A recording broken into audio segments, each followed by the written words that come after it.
Money problems are the leading causes of divorce and suicide in the United States. Money problems can also destroy your spiritual fitness, because if you don't have money, you can very quickly lose your sense of purpose. Born in 92 on the block with the sharks. Come from a different cloth, y'all would get ripped apart. You want it diamond, then you gotta get it in the dark. We dropping nuggets like Carmelo went to Rucker Park.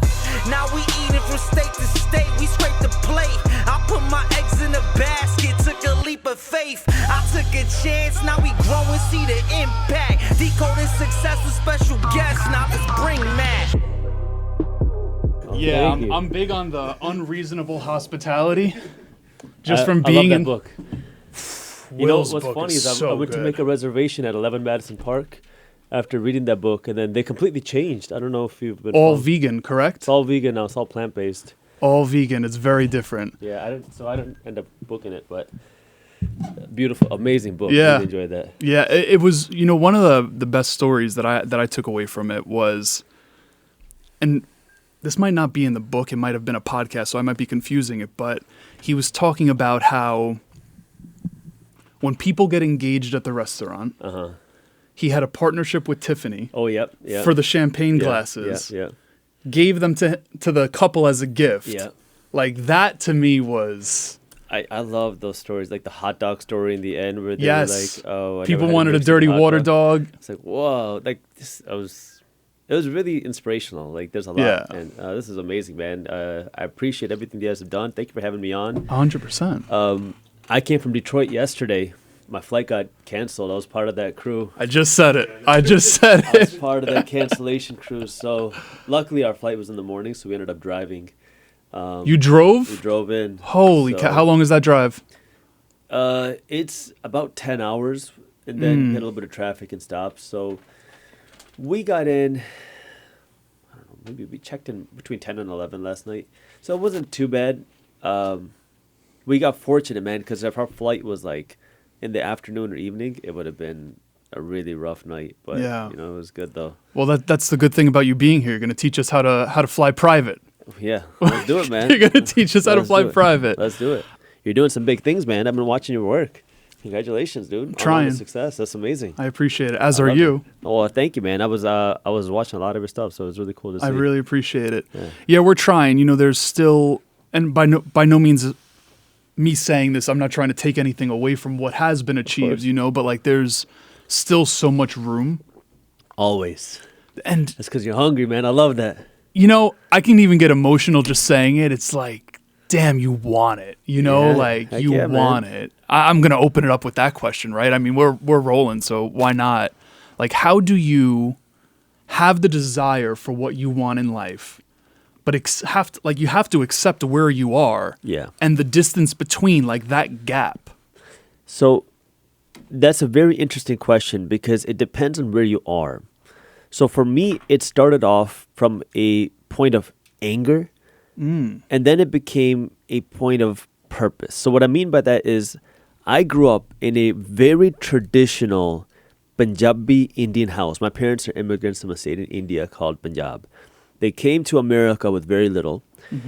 And when you come to a new country where you don't know the language, you don't know the people, you don't know the culture, you don't have much, and you work your butt off, you want your kids to become successful. So in my house and many traditional Indian houses, that means you want your kid to become a doctor. I was fortunate. My parents gave me two options. They said, Jaspreet, you can either be a doctor or you can be a failure. You get to pick. So I said, okay. And from the day I was essentially one, I was told that I'm going to be a doctor. My entire family across the world, in India and in America, knew that Jaspreet was going to go up and be a doctor. And I thought nothing was wrong with that because that's what you do to become successful. I wanted to become successful. I wanted to give back to my parents. And I thought that the way you do that is by becoming a doctor. Along the way, I started kind of dabbling into entrepreneurship. I don't know what really drove me into it. It was just an interest and passion for me. I got involved when I was in middle school in the wedding planning space. I played a drum, this Indian Punjabi drum called a tol. And so I started playing that at weddings. But I had to do it in secret because if my parents knew what I was doing, they would be very angry. Because in my house, if it's not biology, if it's not science, if it's not math, it does not matter. So it was very strict. I mean, it was a very, you got to get your stuff together and become a doctor. That's what the rules were. But I knew that I kind of enjoyed these other things. So this got me meeting a lot of the local DJs and understanding a little bit about the event planning space. So then I go to high school. And I'm still doing the wedding business and doing it on the side. It's just whatever. It's a little hobby, hanging out with my friends. And some of the DJ friends that I had said, you know a lot of kids in high school. How about we host a teen party for kids in high school? I was like, okay, whatever. I didn't think anything of it.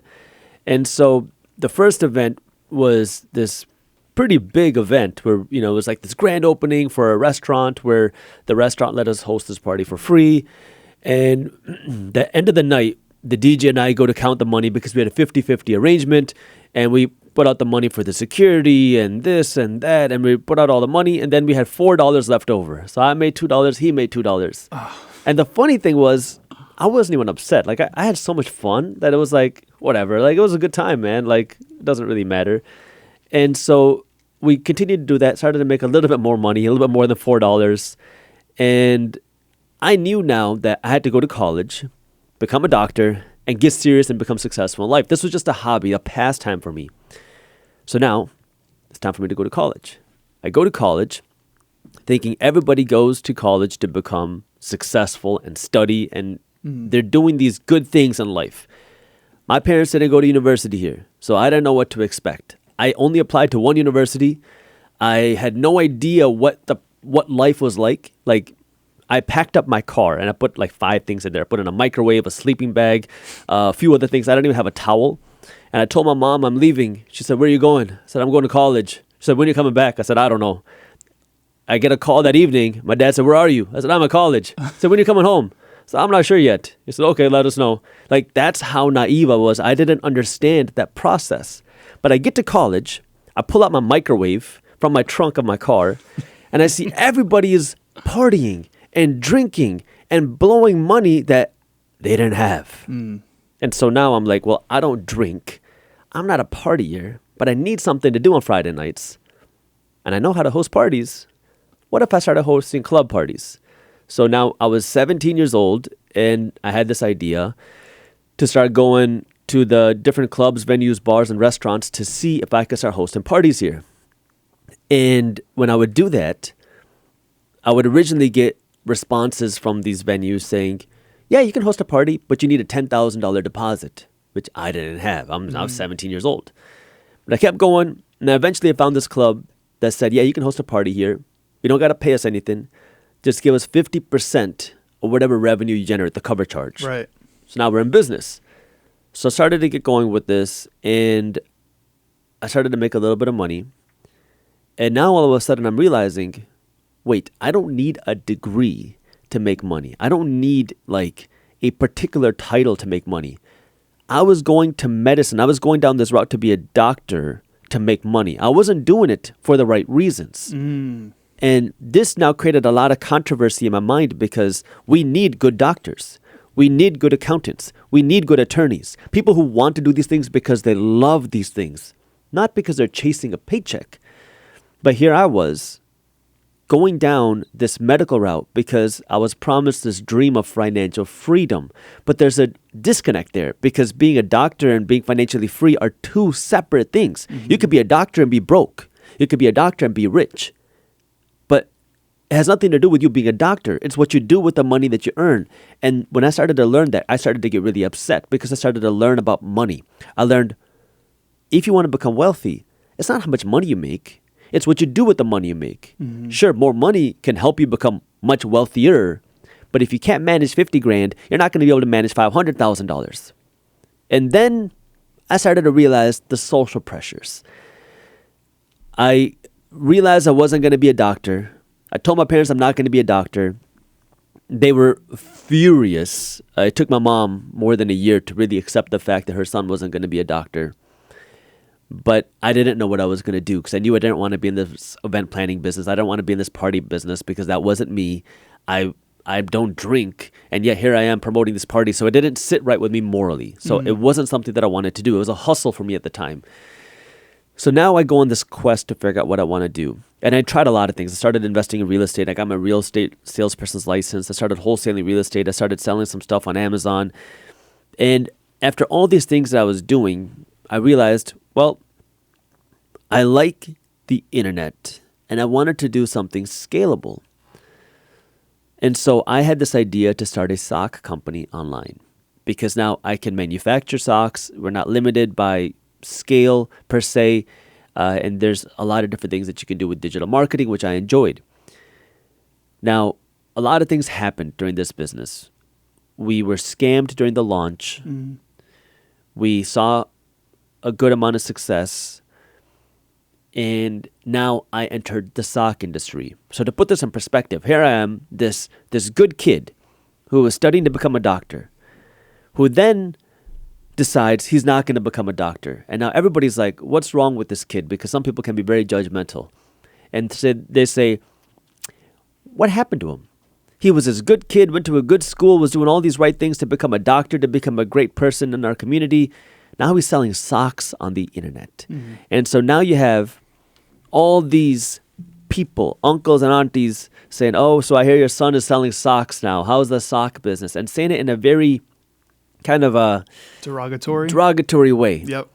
And now I had a lot of fuel because my parents were very angry that I was not becoming a doctor, telling me essentially, I had family members calling me saying I am throwing away the sacrifices that my parents made to come to this country.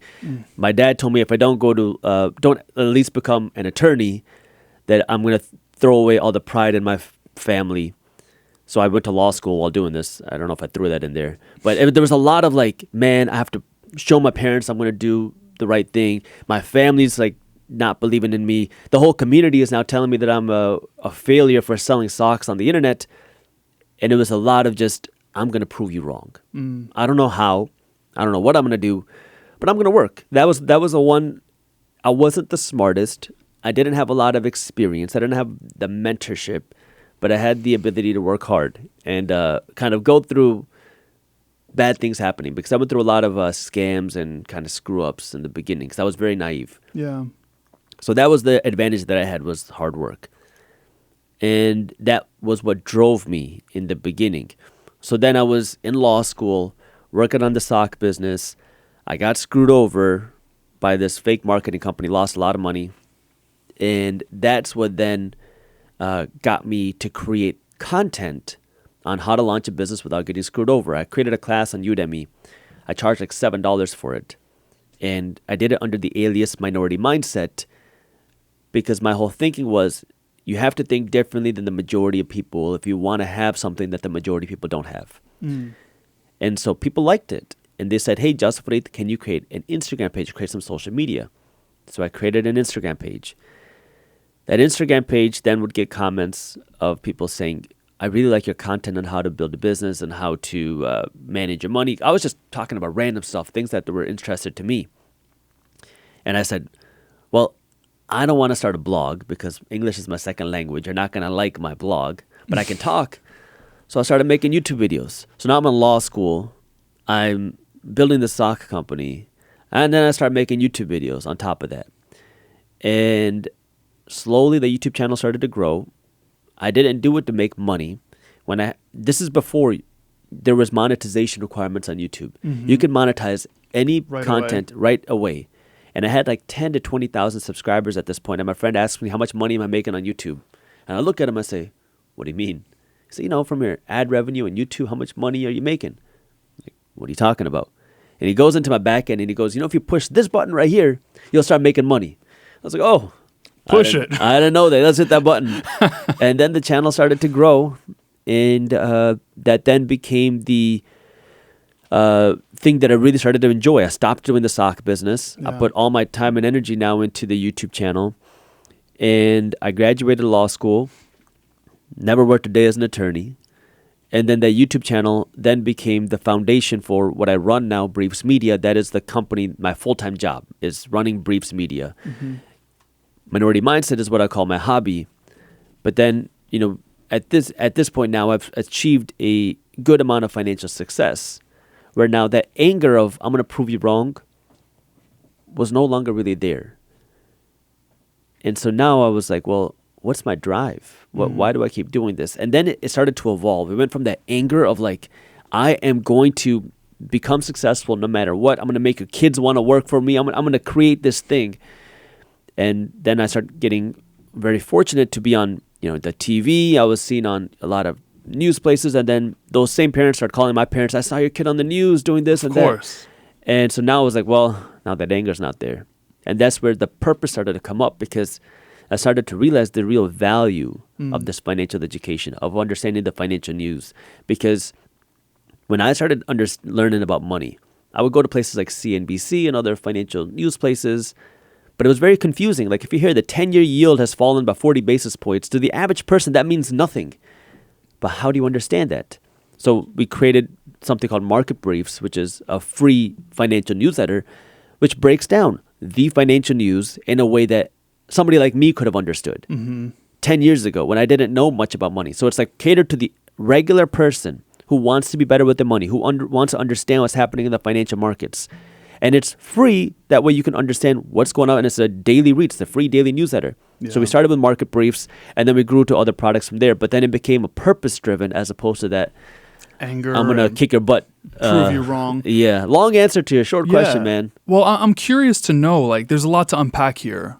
Hey, everyone. Pausing this episode to share something with you. In a world of hyper-competitiveness, I think the best quote that I can share with you is that there is no one in the world youer than you, and that is truer than true, which is exactly why I wanted to share with you today about Brand Builders Group. It's an organization I've been working with over the last few months. It is absolutely incredible, and today I am sharing with you the opportunity to hop on a free brand call with a brand strategist to help you break through the wall of obscurity. We are in a hyper-competitive space at the moment, whether it be on social or with your podcast or with your blog or with your books or getting on stage. No matter what your endeavor is, this is an opportunity for you to hop on a free strategy call with someone from the team to be able to help you navigate the waters of making sure that you are breaking through the wall and taking advantage of all of the opportunities that you most definitely deserve. Again, there is no one in the world youer than you. So no matter what the problem is that you solve, there might be other people that are out there that also solve the same problem, but there is a strategy that can be placed into your initiatives that will help you break through that wall with speed. So I want to share this with you. It is freebrandcall.com/Matt LeBris. That is going to be in the show notes of this episode, whether you're tuned in from audio or through YouTube, whatever it is, freebrandcall.com/Matt LeBris. Did that prove you wrong mentality, attitude, did it ever backfire? I was a real hardhead when I was younger. So I don't know if it backfired. Maybe it did, but I never really cared. I was just like, I'm going to do what I do. I don't really care what you think. So I don't think it did. Yeah. The only reason I say that is because I relate a lot to what you shared, so much so that I too had an event business. Man. With 5 of my best friends. Let's go. We were throwing parties. Okay. We got paid to party. It was incredible. So a lot of your story is relatable. All of that being said. Crazy business, right? I mean, dangerous business. Dangerous. You don't drink. I don't drink. You don't drink. So you didn't dabble with that. But if you are throwing these parties and you're drinking for free and you're around women and you have power, very dangerous. Especially if you're young. It's dangerous in that sense, and for me it was dangerous physically too, because I became the bouncer after 2 a.m. when the party shuts down. And so, we had physically the first time, or one of the first parties, some guys got upset, and then we heard that they pulled a gun, so we had to essentially run to get out of the area. One of the club owners we were working with, we always kept a knife on us just in case. I remember going to the club one time, and I go to meet one of the managers, and I was like, where's this guy? Because we had a meeting. He's like, oh, we got stabbed last night. So, it's a dangerous in a lot of ways business. Absolutely. What I was getting at, I definitely resonate with the whole fueled by anger, right? Whether it be from past overwhelming or traumatic experiences, whatever it could be. I think it pushed me down the wrong path at times, which is why I had asked that question. I see. Yeah. So I was just curious, but I want to talk about the minority mindset, and I just want to ask if this is what it means, right? Like if you were to put a story behind it. So I have a friend, his parents came from Italy, immigrants, right? And his father worked on a corner in Williamsburg, Brooklyn, a couple neighborhoods over. He now owns that corner. Not only does he own that corner, he owns the building next to it, the building across the street from it, the building 2 blocks away, 4 blocks away, the list goes on. But he started working there as someone just stocking the shelves, stocking the shelves, until he could buy the business, then buy the building, right? So is that the minority mindset? Yeah, heck yeah, man. The minority mindset, at the end of the day, is thinking differently than the majority of people. And if we go through that same example, the majority of people, what happens is you go to work in a business, you make money, and then what the majority of people do is you take that money and you spend it. And that's going to be, of course, you need a home, but do you want the nice home or do you want just a place that can give you a place to sleep? Then you need your clothes. You just need clothes to put some clothes on your body. You want the Gucci and the Louis Vuitton. You need a car to get to and from work. You want the Toyota or you want the BMW. And so what the majority of people do now is you make money to spend money. That's the majority mindset. The minority people make money to build wealth. They make money to make more money. That's what the minority of people are doing. It's the mindset of thinking differently than the majority of people. What does that mean? That means now you don't spend all your money, which is hard because that means you got to live smaller, you got to make sacrifices, and then you keep working to earn more money, which means you have more money to spend. Banks are saying, hey, take our credit card, take our financing, go buy some nice things, and you still say no. And then you take the money and now you invest it. You take another bigger risk. You know if you take that 20 grand and you buy a nice vacation, you know you're going to get a vacation. If you take the 20 grand and buy a car, you know you're going to get a car. But if you take the 20 grand and you invest it, that money could be gone. It's risky, but that money could also grow. And if you stick with it and you keep hustling, you keep putting in that work, well then now your income can grow. And then your income can also grow then without you even working. And this is where now that wealth starts to be built, because at the end of the day, there's a limit to how many hours you can work. There's a limit to how many dollars you can earn per hour. But there's no limit to how much your money can earn. See, there's no limit to how much you can own, but there's a limit to how much you can earn. And your investments, that's where your wealth is built, is what you own. And so what every wealthy person is looking to do is they want to own more investments. They don't want to own more Gucci. They don't want to own more Rolexes. They don't want to own more Rolls Royces. They want to own more investments. And then they want their investments to pay for the Gucci, the Rolex, and the Rolls Royces. That's what wealthy people do. What everybody else wants, what the majority of people want, is I want to make a bigger income so I can have a better car, so I can have a bigger home, and so I can go on fancy vacations. That's the majority mindset. But what you're doing then is you're making Delta rich. You're making Marriott rich. You're making BMW rich. You're making Rolls Royce rich. You're making Gucci rich. You're making Louis Vuitton rich. And it's all at your expense. You stay poor, you look rich, but they get rich. But if you want to be the one that gets rich, that means you got to put in that hustle to not spend the money. That way you can invest it. I call it a decade of sacrifice. Because everybody in the internet sells how you can make 6 figures in 6 months doing nothing on the beach. I'm sorry to break it to you, man. It's not going to work like that. I mean, I say this all the time. I'm a random guy on YouTube, okay? But my goal is not to make friends. My goal is to help you be better with money. Because the reality is there's a lot of crap out there. It's hard work. And you cannot bypass the hard work. Everybody's trying to sell you this, the get rich, they're trying to sell you the dream. But the dream doesn't happen without the work. And you got to be willing to put in the hustle. Like for him, I don't know how long it took him, but I'm assuming it took a long time to build that. Years. Yeah. And a lot of sacrifices. But people don't want to necessarily go through that decade of sacrifice, but there's really no way to bypass that. But if you're willing to put that in, you got a lifetime of freedom after that. Yeah. And so now you got to pick your hard. You know, it's hard to be broke, but it's also hard to build wealth. Pick which hard you want to be on. Absolutely.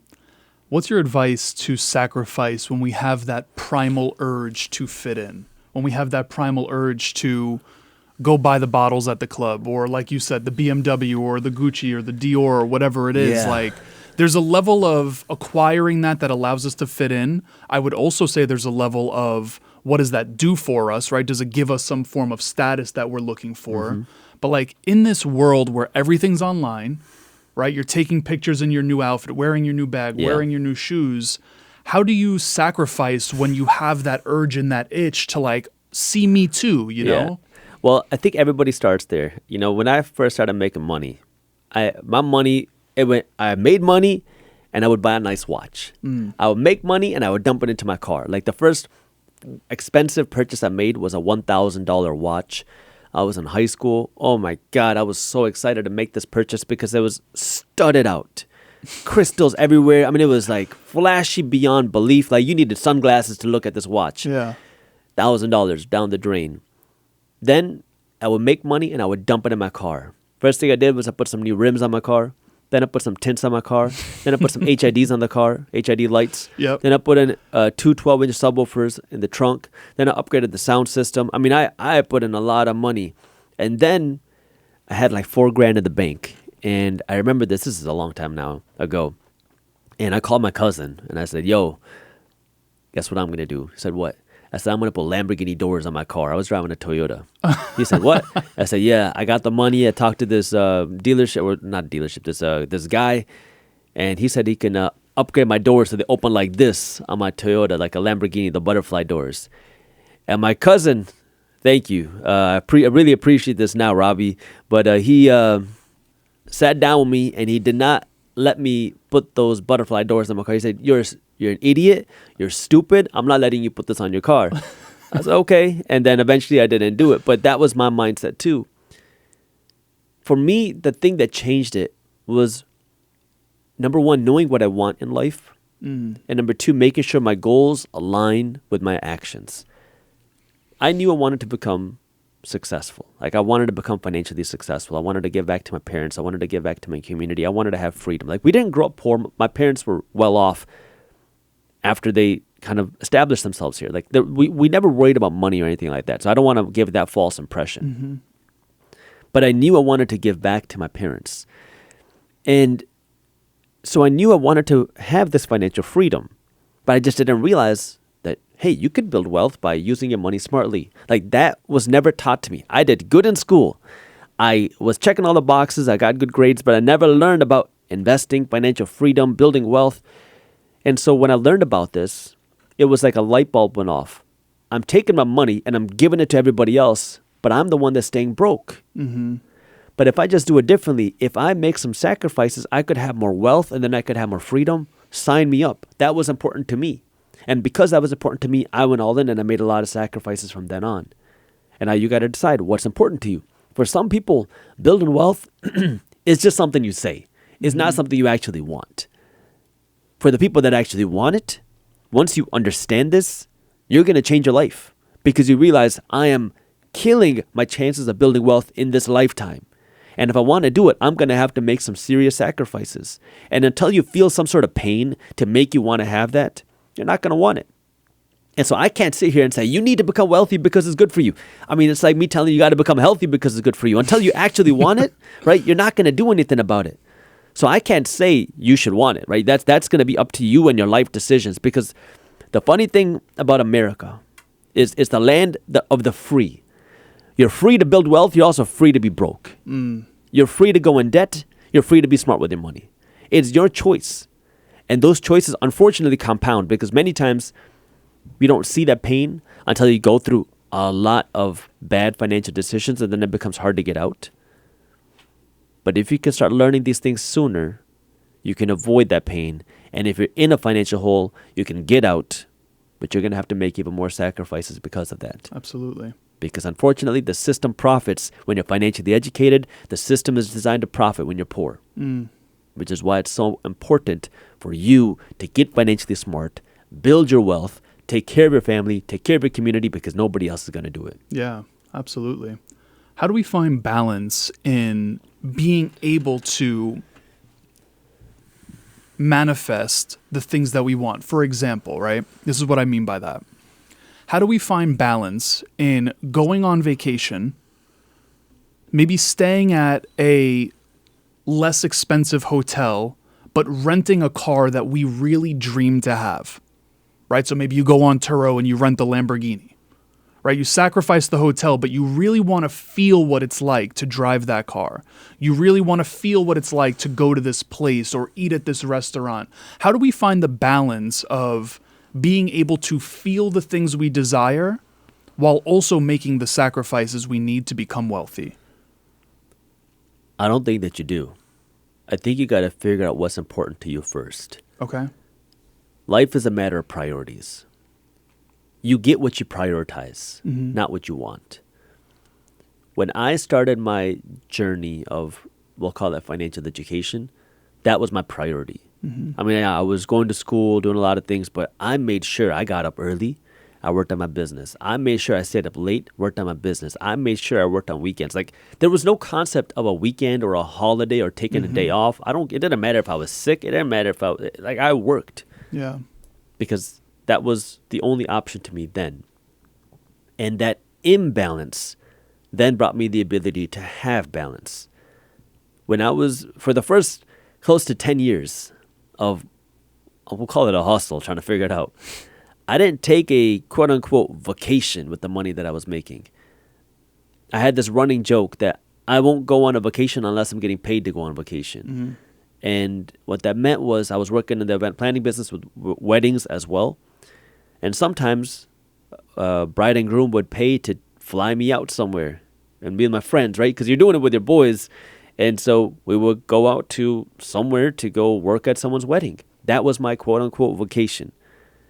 But it was not balanced. Like, it was work a lot because that was the important thing to me at that time. Today, it's a very different story.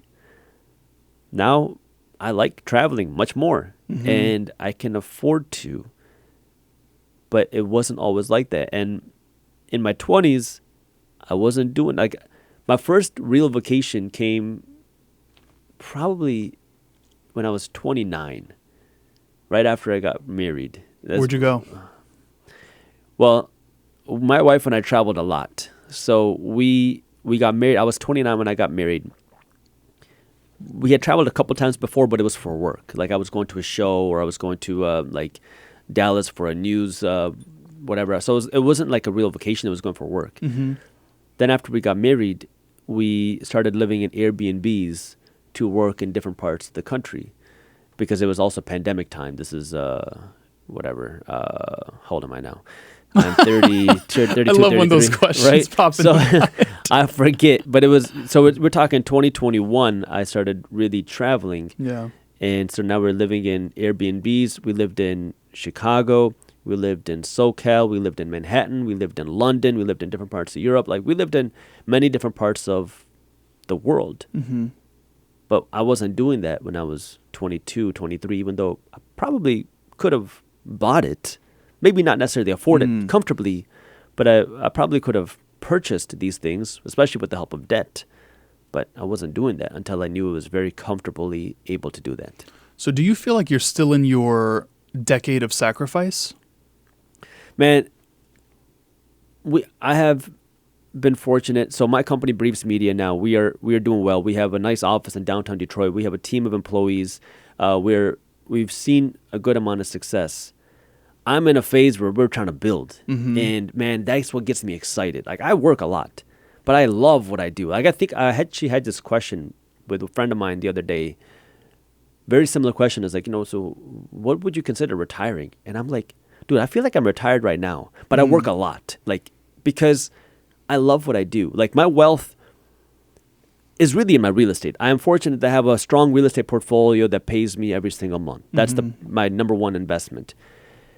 But I get excited working, doing Briefs Media. And we have an amazing team of team members who enjoy and love what we do, that are passionate about our mission. Our mission is straightforward: to help people be better with money. And I see the impact because we're reaching hundreds of thousands of people every day. And so we're getting comments and messages every day about how we have changed the way that people consume financial media, financial news, financial education. And that's what gets me excited. So, I mean, when you say the decade of sacrifice, I feel like I built a strong amount of wealth where I don't need to, I want to. And it goes back to that purpose where this is what's enjoyable to me. Yeah. Well, the reason I asked that question is because you just mentioned earlier, like, You drove 10 plus hours to get here. I'm sure with what you've been able to build, you could have chartered a flight or have done something of the sort, right? So that's why, like, you're still embodying what you're preaching here today. You know, I got that. I still look at the prices of things, of everything that I buy, okay? You know, when we were building this new office furniture is expensive. Yeah. And so when we got the bid so the way that it works, because this is a strange concept. So we're building this new office, and we're working with this big construction company, and they work with different furniture vendors. And so these furniture vendors, they're a middleman. Mm-hmm. So they work with a lot of actual furniture manufacturers to source your office furniture. And so they quoted this insane price for furniture, like multiple six figures, like some six figures too, for just furniture. And I'm looking at these prices, like for the individual line items. I'm looking at the prices of these chairs, of these tables. I'm like, man, I'm sure I can get a better price for this. So now I'm like, I'm going to do my own shopping.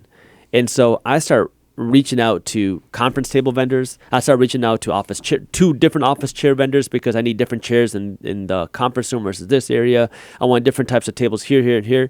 So I'm like, I'm just going to do this work myself. So me and my wife started looking at this. And now we were able to get it for like a third of the price. And the construction company is like, what do you mean you have all these different office furniture vendors? Like, they have never seen this before. Mm-hmm. I'm like, what do you mean? What do I mean? I'm not paying all this money for this desk, and they're ripping me off. And so it was like, dude, I mean, that's something that's just kind of in my blood, man. I don't want to overpay. I don't mind paying for value, right? Like, I don't mind paying for nice things. When we were in Manhattan last time when we lived here, this is going to sound really excessive, but I'll say it anyways. We stayed at an Airbnb. We were paying just under $50,000 a month for the Airbnb to stay there. It was beautiful. We didn't want that Airbnb. We wanted a different one, but we got canceled the day we landed. So mm-hmm. we landed in Manhattan. We got a notification from Airbnb that our Airbnb is canceled. Now, this is like pandemic time. There was a lot of crazy things happening, so we didn't have many options. This was the only one available. So we're like, all right, fine, we'll take this one. Absolutely amazing. But it's like, you got to find that right balance for you and know what's right for you, right? For some people, I'm not against buying nice things. I'm not against buying expensive things, but you got to know what you can afford. Buy what you can afford and buy what's valuable to you. To me, name brand clothes are not that important. Mm-hmm. So I think this was flipped around. My name brand clothes are not important. So I don't spend money on name brand clothes. To somebody else, they might be. And so that's fine. Just buy what you can afford. Absolutely. What does it start? Where is the start of building wealth? Like, what does it start with? The first thing you got to do is 5 steps, okay? Okay. First thing you got to do is you got to earn some money. Whether it's your business, your job, don't matter. You got to make some money. Number 2, you don't spend all that money. Figure out how you do that. Number 3, you take the money you don't spend and you invest it. For me, that's investing for cash flow. That could be investing in dividend-paying stocks, dividend-paying ETFs, dividend-paying index funds. They could be investing in rental properties. I like investing for cash flow. Mm-hmm. So you make money, you don't spend all your money, you invest the money that you don't spend. Number 4 is now you make more money. And then number 5 is you invest the more money. And it's a cycle. That's the ultimate system, because now those investments will start paying you. Mm-hmm. And now you can work to live off the investments. I mean, it really is a simple process, but then you get into the nitty-gritty. I love explaining this in terms of fitness, because they go very hand in hand. In the fitness industry, if you want to get healthy, you can break it down to the basics of eat healthier, exercise, right? Mm-hmm. And then people will say, well, what do I do to eat healthy? Well, then you have the million different diet options. You can go vegan, you can go carnivore, you can go paleo, you can go keto, you can go whatever else is out there, right? There's a million diet options that you can do. Mm-hmm. When it comes to your exercise, there's a million things. You can do high-intensity exercises. You can do long-distance running. You can do sprints. You can do weightlifting. You can do different types of weightlifting. You can do yoga. There's a million different things that you can do. But at the end of the day, just get started. Mm-hmm. Eat less. Put away the donuts and ho-hos. Eat a salad. And go to the gym, right? You start with the basics, and you're going to start to see success. As you do it, you'll see what works better for you. Maybe you like high intensity. Maybe you like walking. Just do something. Yeah. It's the same thing with money, okay?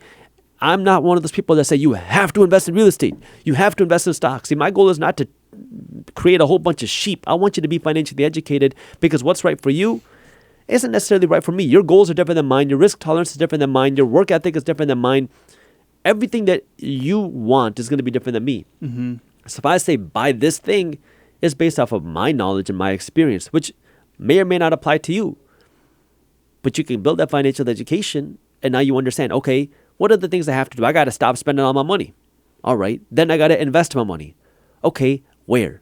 Now you look at your options. The 3 asset classes that have built more wealth than anything else in the last century in America are building a business, stocks, and real estate. Mm-hmm. Now you pick and choose what's right for you. For some people, building a business is going to be great. For some people, investing in rental properties is going to be great. For some people, it's going to be stocks. There are people that have become incredibly wealthy building businesses that never bought stocks or real estate. There are some people that have become incredibly wealthy buying stocks, not real estate. Mm-hmm. There are some people that have become incredibly wealthy buying real estate, not stocks. So now you got to figure out what's right for you. Sam Walton, the founder of Walmart, talks about this in his book, Made in America. It's a great book. And he talks about how he didn't believe in diversification. His investment was Walmart. When he made money, he put it into Walmart, his company. That's how he built his wealth. That's all he did. He wasn't buying rental properties. He wasn't buying stocks. He was buying Walmart. You look at some real estate investors. What are they doing? They're buying real estate. Mm. You look at some stock. Look at Warren Buffett. Warren Buffett is a stock market investor. That's where he built his wealth. I'm sure he owns real estate, but where did he build his wealth? The stock market. Mm-hmm. And so you have some people that have built their wealth in one thing. Some people own all of it. Some people own some of it. You got to figure out what's right for you. Yeah. But at the end of the day, you just got to spend less than what you make and invest the money. Absolutely. When it comes to these 5 steps, I want to talk about the mindset of it. What if there's someone listening to this right now and they're like, hey, okay, make money. Don't spend it all. Invest the money. Make more money. Invest that money. What happens if this person listening to that needs to really deconstruct their conditioning first? Meaning, maybe they were brought up and heard things like, that costs too much, or that their money conditioning is impacting them. Yeah. How much does that impact us from following these 5 steps? Well, the first step to really building wealth before all this, you're 100% right. You got to have the right mindset. Mm-hmm. Because if you don't have the right mindset, I guarantee you're not going to achieve success because you've already shot yourself in the foot. And so now what we're going to do is we're going to go a little bit deeper. We're going to go a little bit more granular because that's the basics on the financial side of what you do to build wealth. But if you look at now on a broader scale to actually make this happen, the first thing you got to do before all this is you got to have the right mindset, and number 2, understand the rules of money. Mm-hmm. Those 2 things go hand in hand. So when it comes to your mindset, there are 4 thoughts, there are 4 beliefs that you have to believe. Number 1 is I will become wealthy. Mm-hmm. Number 2 is that money is abundant. Number 3 is that money is a tool. And number 4 is that I'm going to make this happen. So starting with number 1, that I'm going to become wealthy. Notice how I didn't say I can become wealthy. It's I am going to become wealthy. Mm-hmm. You have to believe. It's almost like dumb belief that you're going to become wealthy. But there's a difference here between I'm just going to tell myself I'm going to become wealthy and I'm going to believe I can become wealthy. Mm-hmm. You don't need to go out there and talk about it and tell everybody, I'm going to become rich, I'm going to become wealthy. That's not what I'm talking about. You got to believe it. And there are some people that will sit there and chant, I will become wealthy, I'm going to become wealthy, but they don't actually believe it. You have this little voice in the back of your mind that says, I'm just doing this because some dude on the internet says if I say this 5 times in the morning and 5 times before I sleep, I'm going to manifest wealth. That's a whole bunch of crap. You got to actually believe it, which means you might have to do some real subconscious training, learning, educating to change the way that you think about your success and yourself. Because if you don't actually truly believe it, you're not going to take the right actions. You're not going to see the right outcome. So you have to actually believe that you're going to become wealthy, because if you don't believe it, you're not going to achieve it. So you got to start with that. The second thing is money is abundant. And what ends up happening now is you start to go on this journey of, I'm going to build wealth, I'm going to, whatever, earn money and invest money. And now you look at everybody around you as competition.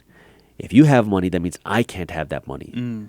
If I'm paying you, that means money's leaving my pocket and going into your pocket. And it creates this very limited, this very scarcity mindset. When in reality, there's a lot of money in the world. You can be happy and I can be happy. There's no limit to happiness. There's also no limit to wealth. There's a lot of money in the world, okay? The Federal Reserve Bank, our central bank of the United States, is printing a lot of money. Too much. Too much money, okay? But what does that mean? All you need is a little sliver of that money. Yeah. And you can have millions of dollars and never have to worry about money again. So there's a lot of money out there, which means you got to really understand this money is abundant mindset, because sometimes you got to pay to get more value. Looking at the price of things as opposed to just the value. You got to look at what you're getting as opposed to what you're paying, and stop comparing your wallet to somebody else's. Focus on your own. You can become rich, and the person next to you can become rich, and the person on your other side, and your whole community. There's a lot of money in the world. Third is money as a tool. And this is where now we've been talking a lot about financial success. And I know you mentioned balance, so I'm going to come back to that point right here, which is money is one aspect of life. It's not your life in its entirety. Money will improve your money problems. Money will improve your financial stress. But money is not going to make everything better. So I created what I call the quadruped theory, where I believe that there are 4 aspects to living a healthy, fulfilling, and happy life. You got to be physically fit, mentally fit, spiritually fit, and then at the top is financially fit. And this is where a lot of times we get confused and we focus only on one thing. That if I am rich, women are going to love me, I'm going to be happy, I'm going to feel fulfilled, I'm going to be on top of the world. But in reality, having more money is just going to give you more money, okay? It'll solve your financial problems. You can drive a better car, you can live in a better home, you can have better healthcare, you can have better financial things. But that doesn't necessarily mean you're going to be more physically fit. It doesn't mean you're going to be more mentally fit. And it doesn't mean you're going to be more spiritually fit. Like if you are not physically healthy and that is not a priority for you, more money is not going to fix the problem. You can hire a good trainer, but they're not going to stop you from eating the McDonald's at 12 at night. They're not going to stop you from eating the ho-hos and donuts and putting that under your mattress. So you got to be the one to not do that. When it comes to your mental fitness, if you're surrounded by toxic people, if you're anxious, if you're depressed, if you have this negativity in your mind, in your life, more money is not going to fix that. You got to work on those mental things. And that might be getting therapy. That might be getting counseling. That might be listening to podcasts that work on your mindset, your beliefs, your mental health.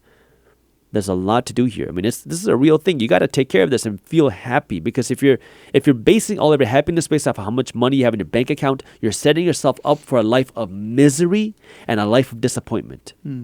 Because what's going to happen is you're going to make a lot of money. You see the bank account, and you're going to feel great for a week, maybe 2 weeks, maybe 3 weeks. But then the 4th week starts to fade away. By the 3rd month, you don't even care. And you go back to where you were. In fact, you're going to be more miserable now than before, because you thought that having this money was going to give you the happiness and the achievement and the fulfillment that you were finally craving for. But then you don't have it. And now you go into a deeper hole. So you got to really work on the mental side of things. And the spiritual side, this doesn't have to mean religious. This is now, what is your purpose? What is your reason for wanting to get out of bed? Because if you do get the financial freedom, now what? If your purpose was making money, now you got the money, now what? Are you done? Like, is your life over? Like, what is your reason for wanting to get out of bed? What is your purpose for doing what you do? And this is what your passion, I don't want to say passion, I want to say purpose, because passion is one of those words that people just throw around there without really understanding what it means. But purpose, you gotta know what is your reason for wanting to do what you do. And it might change, but you got to have some sort of spiritual fulfillment. And then at the top of this quadruped triangle is financial fitness, which is now where having money can give you a lot of freedom, and it can amplify a great life. Because if you're physically fit, mentally fit, and spiritually fit, Now, having more money is, I call it the icing on the cake. Now you can have a much more free life and not have to have all the same financial stress, because that financial fitness, if you don't have it, it can ruin your physical fitness, it can ruin your mental fitness, and it can ruin your spiritual fitness. If you don't have money, well, now you can't have the healthy food. You can't have the nice gym memberships. You can't have the trainers. You can't have the things that you might want for your physical fitness. It might destroy your mental health, because if you're struggling to pay your bills, now all of a sudden, you can be very stressed. Money problems are the leading causes of divorce and suicide in the United States. Money problems can also destroy your spiritual fitness, because if you don't have money, you can very quickly lose your sense of purpose. So it's a balance in that sense, where money is important, but it's not in your entire life. You got to know how money plays a part in your life, and money is just a tool. It amplifies who you are. If you're a good person, it's going to give you a tool to do more good. If you're a bad person, it's going to give you a tool to do more bad, which is why we need more good people with money. But this is where you got to understand how money plays a part in your life. And this is that mindset now, what I call the money mindset. Part 1, you got to know the money mindset. The second part to this, I'm kind of hinting at this. Before you actually go out, earn money, spend less, invest the money, earn more, invest more, is you got to know the rules of the game. And I used to play football in high school. What position? I started off as a cornerback, but I wasn't the fastest runner, so I got moved to an outside linebacker. And so my job was just to blitz and hit the quarterback. Yeah. Oh, I love that position. So that was my position for the second half of high school. But in football, if you don't know the rules of the game, you're going to lose. If you show up on the field without a helmet, I don't care how good you are, I don't care how strong you are, you're going to lose. Because someone's going to hit you in the head and you're going to get knocked out. Well, people are playing the game of money without a helmet on. They're playing the game without knowing the rules. What do I mean by that? Well, our system, our economic system, is designed to benefit the financially educated at the expense of the financially uneducated. Now you're going to say, well, Jaspreet, you're talking conspiracy theory. I will prove it to you. Because the way our economic system works is you go and spend money at a business, right? Who is spending money? Consumers. Every single person is a consumer. Rich people, middle class people, poor people, I don't care. Everybody is a consumer. Everybody's got to eat. Everybody wears clothes. Everybody needs a home. Everybody's a consumer. So consumers spend money at businesses. Who does that benefit? Well, that benefits the business and the investors in the business, right? The owners of the business. So when consumers spend money, the owners of the business benefit the investors. Well, what ends up happening in this system? Inflation. Inflation didn't start during the pandemic. This has been happening for decades. I'm not going to get into the whole financial theory right now, but inflation has been happening long before the pandemic. Inflation makes consumption more expensive, right? You go to the grocery store, you buy groceries today, it's more expensive than 5 years ago. It's more expensive than 10 years ago. It's more expensive than 50 years ago. Yeah. That's inflation. You go and buy something that's going to cost you more money. So that means consumers have to spend more dollars. They're spending more dollars at a business, which means more dollars end up in the pockets of the investor. So inflation means more dollars are going to the investor out of the consumer. Who's creating inflation? Well, the Federal Reserve Bank and the government. The Federal Reserve Bank says publicly, you can Google this if you don't believe me, that they want 2% inflation. Well, why not 0% inflation? Actually, why not negative 5% inflation or negative 10% inflation to correct for these huge price increases that we've seen? That's not what they want.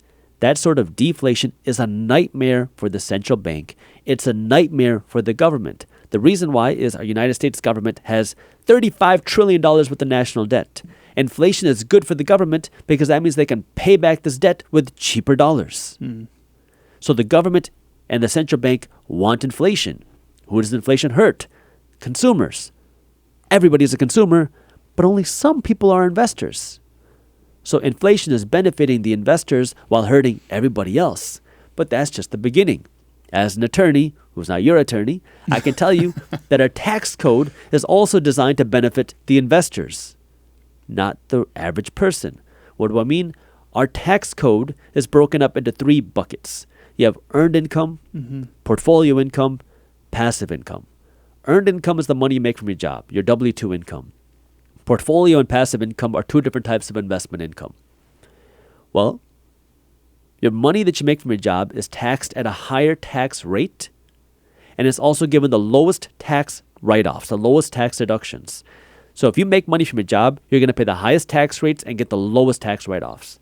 If you make that money from your investments, you can qualify for potentially lower tax rates or higher tax write-offs.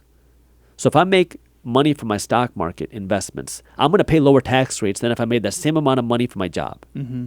If I'm making a lot of money, if I make $1 million a year because I'm a surgeon, I'm a doctor, I'm going to pay almost half of that money in taxes, depending on where I live, but about, let's say, half. If I make $1 million from my stock market portfolio from long-term capital gains, meaning I own an investment for longer than a year and I make $1 million of profit, my top tax rate today is 20%. Mm-hmm. It's half if I'm a doctor. It's 20% if I'm investing in stocks. If I'm investing in real estate, it's zero. Wow. Because of something called the 1031 exchange. I can buy a property for $1 million. If I own it for a few years, it goes up to $2 million and I sell it for a profit. I can take all $2 million, pay $0 in taxes today, buy a bigger property that's going to pay me with more cash flow, and do that again and again and again until I die and never have to pay a penny in taxes on those sales. That's where now the tax code benefits the investor, but it doesn't benefit the worker. So who's getting hurt? The average person. Who knows this? The wealthy. Who doesn't know this? Everybody else. Yep. You got to learn the rules to the game, because most people are angry. Why is it that everybody else is getting rich, but I'm working hard? I can't find my way out. Yeah, I get it. It sucks. And this is what made me so angry when I first learned this, because we're never taught this. Mm-hmm. You don't learn this in school. I went through a lot of schooling. I went through high school. I went through a year of grad school. I went through law school. I never once learned to think about money, investing, how our economic system works. But once you learn the rules, if you want to build wealth, you got to learn the rules to the game. You got to build a mindset. And then you got to follow the practicalities of money. Well, where did you learn this? Man, I went on a hunt. Yeah. I started by reading books. My first book I read was Rich Dad, Poor Dad. I think I was 17 when I read that book. Mm-hmm. Then I read Dave Ramsey's book, Total Money Makeover. And I was like, wait, this is a whole world of investing and financial education that I never learned. And so I went deep into the rabbit hole, man. From there, I started learning everywhere possible. Then I started doing it myself. Mm-hmm. So I started investing in real estate when I was 19. I got involved in a lot of different things, businesses. I learned the tax code when I was in law school. So I learned from learning from others first, and then I learned by doing it myself. Yeah. And then I see it firsthand. My whole business is in the financial media space. So this is what I cover every day. So I see this happen, and that's what I'm trying to educate. Absolutely. If you were a blank slate today, and you were talking about those 4 fits, right? The spiritual, the physical, the mental, the financial. Which one of those 4 fits would you start to fill up first? Well, it depends on where I am in life. Because at the end of the day, it costs money to eat. It costs money to feed other people. Good point. And depending on where you are in life, your priorities are going to change. If I have cancer, if I have a disease, my physical fitness is what's important. If I'm dealing with depression, if I'm dealing with anxiety, my mental fitness is what's important. If I feel spiritually lost, that's what's the most important. Because everybody's on a journey. Everybody's on a quest. But you got to figure out what's most important to you right now. For my grandfather, my grandparents were born in a state called Punjab. But they were born on the west side of Punjab. And the reason why I say that is because in 1947, my home state of Punjab was severed by the government. So I'm a part of the Sikh religion, S-I-K-H. If you were a member of the Sikh religion and you were on the west side of Punjab, you had to migrate east or be killed to the new India. So my grandparents were on the west side. And so they started the journey east. And this wasn't a nice vacation journey. This was you leave everything, your family, you leave your land, you leave your animals, and you have a sword in your hand and you run. Along that journey, my grandfather was attacked by a mob. He saw his uncle get his head cut open in half. He tied his uncle on a horse, and that was the last he saw of him. He made it to the new east side of Punjab, which is now India. He didn't have shoes on his feet. He had no money. He had a sword and the clothes on his back. And now we had to figure it out. And he tells me from that time, because I grew up with my grandfather, he lived with me until I was in high school. And he tells me, he's like, during that time, the biggest disease is poverty. Because so in our religion, there's a fundamental tenet called seva, which is selfless service. Help others before you help yourself. And he's like, during that time, I would see corpses everywhere. And I see hungry kids. And I have no way to feed them. And I can't feed them because I can't even feed myself. When you see that level of poverty, the only thing that you want is to be able to feed yourself. So that at that time, having money can solve a lot of problems. And so you got to know where you are. If you're financially struggling, yeah, that might be the most important thing right now. But you got to know where you are on your journey of life to see what's important to you, because they're all important. But sometimes one is going to be more important than the other. For sure. I appreciate you sharing that. That's really powerful. What's a question you wish more people would ask you? Oh, man. I don't think there's necessarily a question I wish people would ask me that I can think of. I wish people would just take more action. Because I think what a lot of people, the thing that bugs me, and I talk about this pretty openly, is many times people want a blueprint. Tell me what I should do to build a business. Tell me exactly what I should buy. Tell me exactly what I should do. But I don't do that intentionally, because you got to make the mistakes. Experience is the best teacher. Like, look, buy books, watch YouTube videos, listen to classes, buy classes, learn as much as possible. But you cannot bypass the experience. Don't just be a consumer of knowledge. Go out and do it. Because you're going to make mistakes. You're going to lose. You're going to screw up. You're going to get punched in the face. But that's where you learn, and that's where the real growth happens. So I would say beyond even the questions, it's go out and do it. Take the action. Action. To tie this into mindset, like what we're talking about, I'm curious, like what if someone's inaction is being caused because they're thinking to themselves, it's too late for me. I'm too old. Or, hey, I've already fucked up my money. I'm not going to be able to recover, and I'm just, here now. Right? Like, what if they're dealing with that, which is really causing their inaction? Well, if that's what you believe, that's going to become your reality. Good point. Right? I mean, what you believe is your reality at the end of the day. You have life in front of you. Why are you putting in the work? So you can have a richer tomorrow. It's just, I see the same thing at every age group, whether you're 65 or 25. When you're 25, you say, why do I want to save money so I can be rich when I'm 65? That's a common question. The answer is, so you're not broke when you're 65. When someone's 65, they say, well, what's the point of me doing this now when I'm 65 years old? It's so you're not broke when you're 70 or 75. And so you have something to pass down to your kids or grandkids. And so you can feel more fulfilled. I mean, there's a lot of reasons why, but you got to understand that, hey, it's possible. And stop making excuses for yourself. Like it's hard. And sometimes the system screws you. Now, how do you win despite that? I think that's where the thinking has to go, is how do you win despite it? The system's there to screw you. The government might screw you. The Federal Reserve Bank might screw you. Your bank might screw you. Corporations might screw you. All right, cool. Now what? Right? You can point fingers all day and night long. Now what? Does that make you feel better? Okay, so great. But if that's not fixing things, then do something about it now.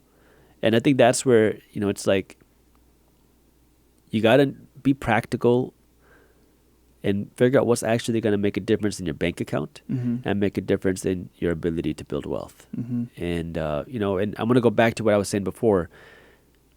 The system thrives off of people being financially stupid. If you have $2,000 in your bank account and you want to go out and buy a $5,000 Gucci purse, your bank will love to sell you the financing. Gucci's going to love to sell you the purse. They'll love to sell you a credit card. So now you buy it. And at first, it's no big deal. But then what ends up happening is, it's kind of, I made a video about this recently, that, overspending, you don't do it once. It's like eating a Cheeto, a flaming hot Cheeto. You don't eat one, you eat the whole bag, okay? Once you eat one, you eat two, you eat five, and the next thing you know, the whole bag is gone and your hands are covered in that red powder. Now what happens? Well, you keep overspending because it's at first, if you do it once, no big deal, but nobody does it one time. You do it again and again and again, and now you get stuck. Yeah. And then what ends up happening is your dog gets sick. And you take your dog to the vet. The vet says it's going to cost $2,500 because you need an operation on your dog. And now you don't have $2,500. But you're desperate. You need to fix your dog. So what do? Well, now you look for anything possible to potentially save your dog. And there's many lenders out there now that will prey off of your financial situation. And I don't, call it whatever you want, prey, or they help you in this financial situation is the way that they put it. But now they're going to charge you 32, 33% interest for that $2,000 operation. You fix your dog, but then what happens is you're upset at your dog because why did you get sick? You're angry at the vet because why is he charging $2,000? You're angry at your landlord because now your landlord is raising your rent. You're angry at Walmart because Walmart's looking more and more like Whole Foods, that the prices, like you hate everything. And this is what ends up happening is you get so stuck that you get desperate and then you start putting your money into these expensive things. But it didn't start with that $2,000 purchase for the dog. Let's go back 8 years and see the first time you started overspending. Let's go even before you started overspending. Why were you spending all the money you had? Like it goes deeper back. And so you got to really unwind some of these things, but you can have a much brighter future.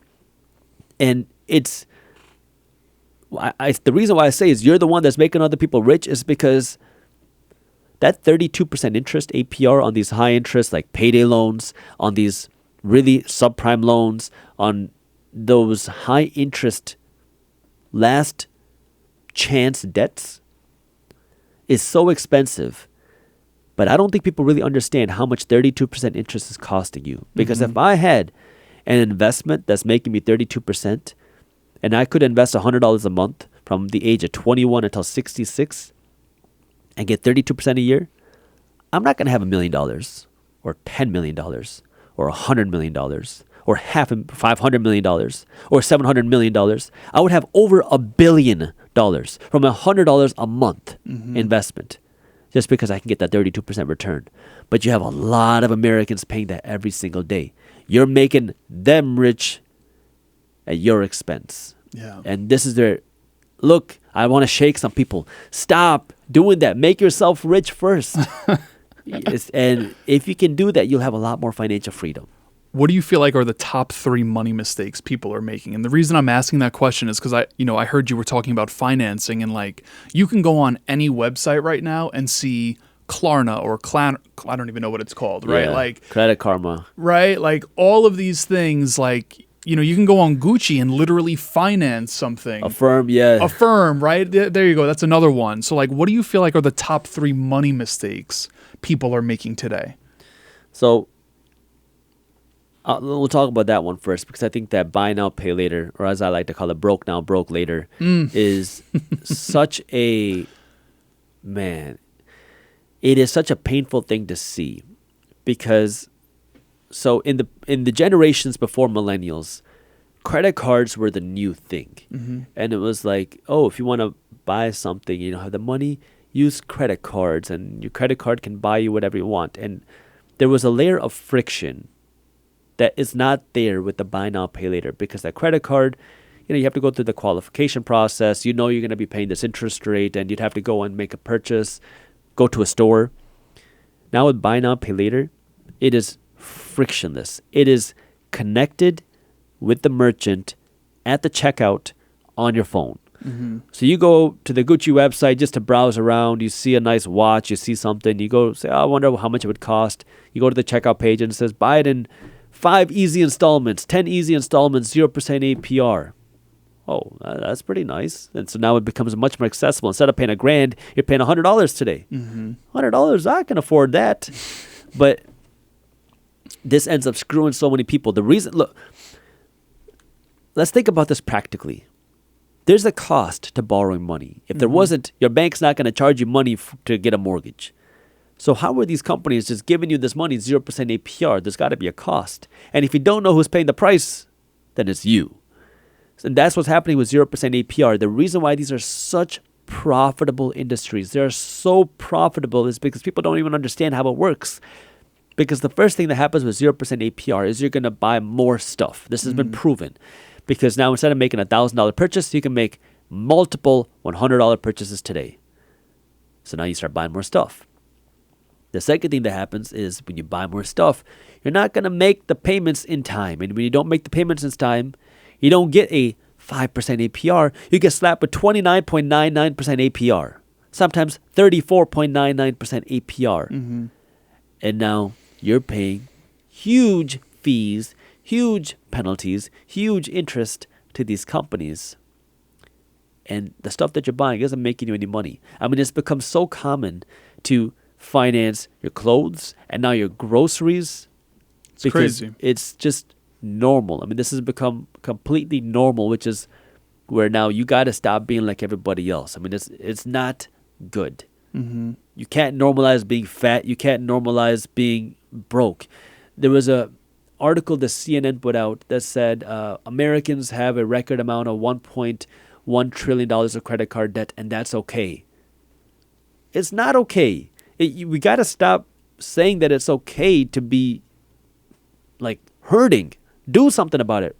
If you are unhealthy financially, do something about it. If you're unhealthy physically, do something about it. If you're unhealthy mentally, do something about it. If you're unhealthy spiritually, do something about it. We shouldn't just say, it's okay to be broke. It's okay to be unhealthy physically. It's okay to be depressed. It's okay to be spiritually lost. That's everybody. That doesn't mean it's good. It doesn't mean it's right. It means you got to be the one now to say, hey, I want something better out of my life. I don't want to be like everybody else and put in the work to figure it out. And so it's, cutting through all that crap. And then the other parts of the money myths that are holding a lot of people back, I would say saving and spending all of your money, the two S's. So saving all of your money, what I mean by this is inflation is going to eat away at the value of your savings. $100 today has less buying power than $100 5 years ago, $100 10 years ago, and $100 50 years ago. But $100 today is going to have more buying power than $100 10 years from now. And so what happens to some people is you say, I'm going to be wealthy. I want to be financially free. So I'm going to save a lot of money. I'm going to have a big bank account, which is good. Like you're in the right direction. But then what ends up happening is you're fighting against inflation. You're saving this money. You're working to earn money and save money. But inflation is devaluing your savings. So you don't want to just save all of your money to save it. You want to save your money for an emergency. Figure out what your monthly expenses are. Have 3 to 12 months worth of savings put aside. It's a big range, but it depends on where you are in your life. If you're 25 years old, you don't got any responsibilities, you don't need 12 months. You might only need 3 months. If you're 45, you got kids, you got a wife, you got a husband, you got a bunch of responsibilities, then maybe you need 6, 9, 12 months depending on your risk tolerance. Once you got your savings for emergencies, now you save for purchases and you save for investments. You want to buy a home, you want to buy a car, you want to buy a nice watch, save money for that. If you want to save money to buy rental property, you want to save money to buy a business, you want to save money to buy some investment, great, save money for that. But don't just save money to save it because you think that's how you're going to become wealthy.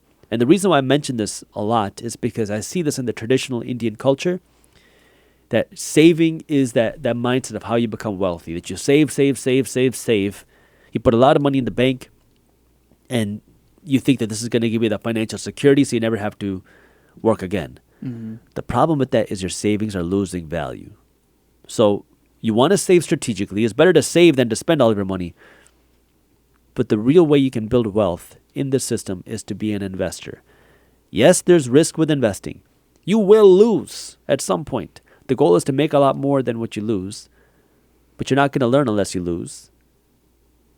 But those investments are also what's going to allow you to beat inflation and grow because of inflation. So you have to be an investor.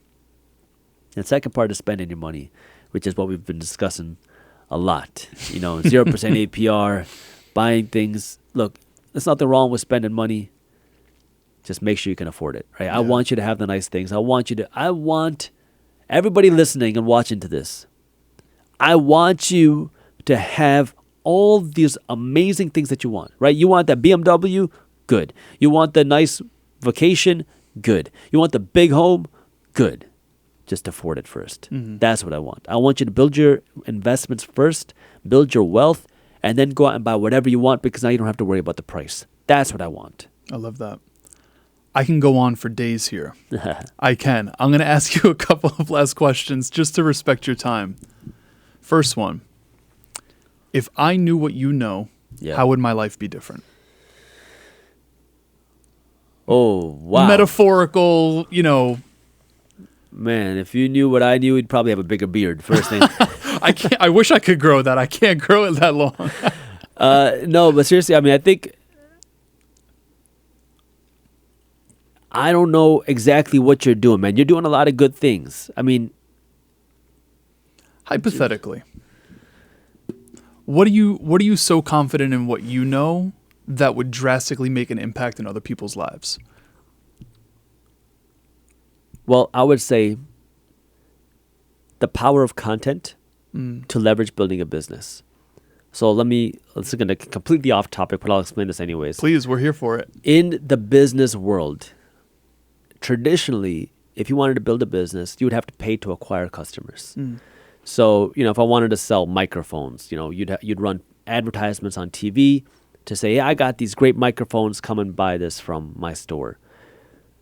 Content allows you to flip it, where you can get paid to sell your microphones. So now, if you built a YouTube channel talking about sound engineering, there's going to be a lot of YouTubers that will want to watch you. And they're going to learn about how sound engineering works, how you pick the best microphone, and now you can build your own microphone company. And as you're building this microphone company, you could be making money from advertisements on YouTube or whatever it might be. So now you're getting ad revenue. During your videos, you can also promote your microphones.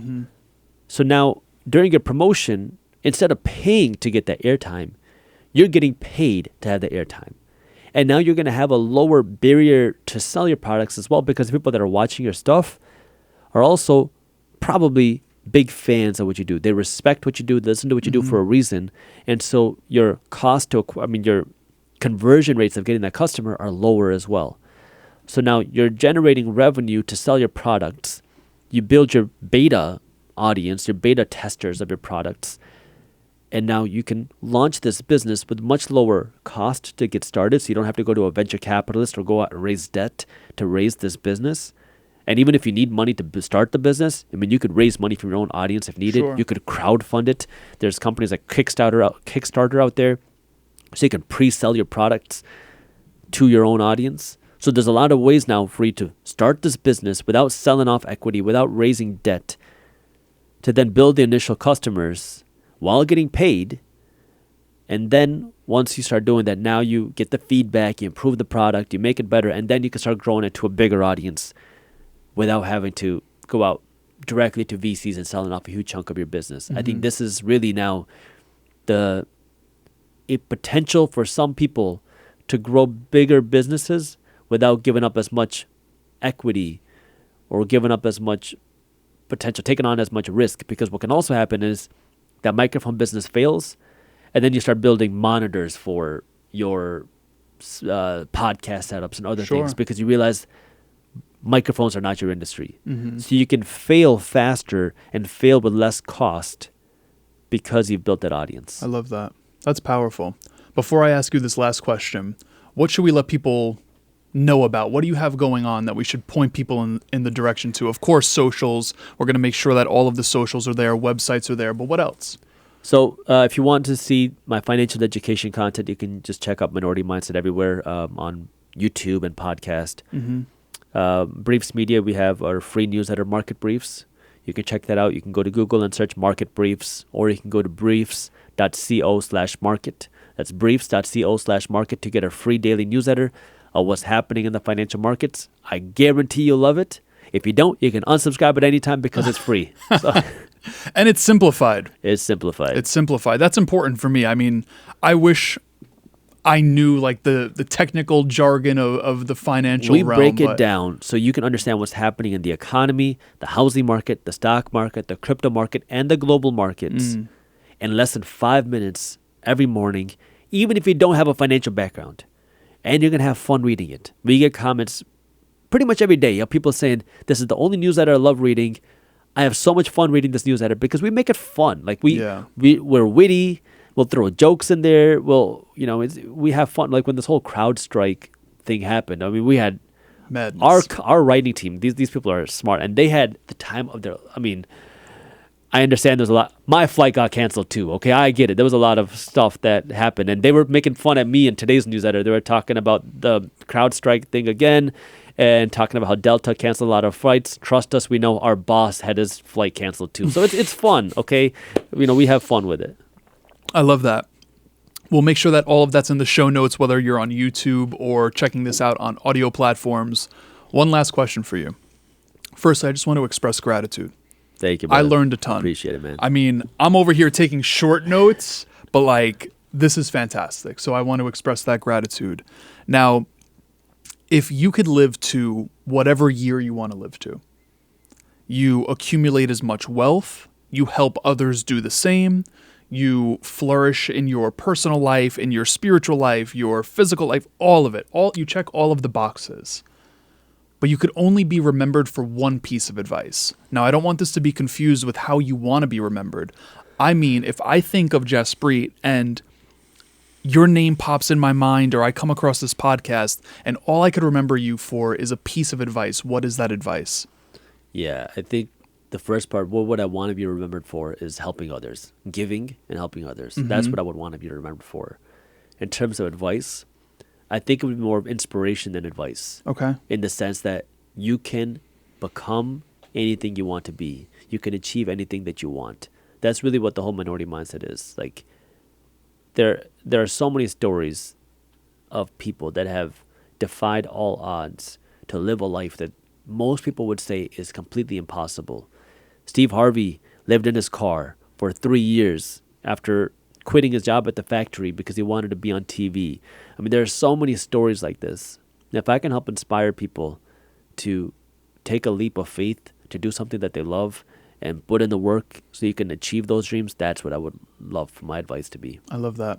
Well, brother, I really appreciate this. This was absolutely incredible. Thank you again for joining us in New York City nonetheless. I'm really excited that we were able to make this happen. Thank you for having me. It was a lot of fun, dude. I appreciate that. Of course. Again, everyone, you could check out all of the fun stuff that Jaspreet has going on in the show notes of this episode on YouTube as well. I'm going to put this out there. You heard this for a reason today. You were here. You could have been listening to any of the other podcasts that are out there in the world. I mean, we're talking about over 300,000 active podcasts, 7 million, potentially even 8 million at this point, but you chose this one. There's a reason that you were here, you were guided here. So I'm going to put it on your heart and on your mind to make sure that you're sharing this with someone in your life. That share button is there for a reason. Click the 3 dots, click whatever it is if you're on YouTube, and make sure that you share this in your group chats or with someone that you know needs to adopt what is being talked about in this episode. Until next time, be blessed. Peace.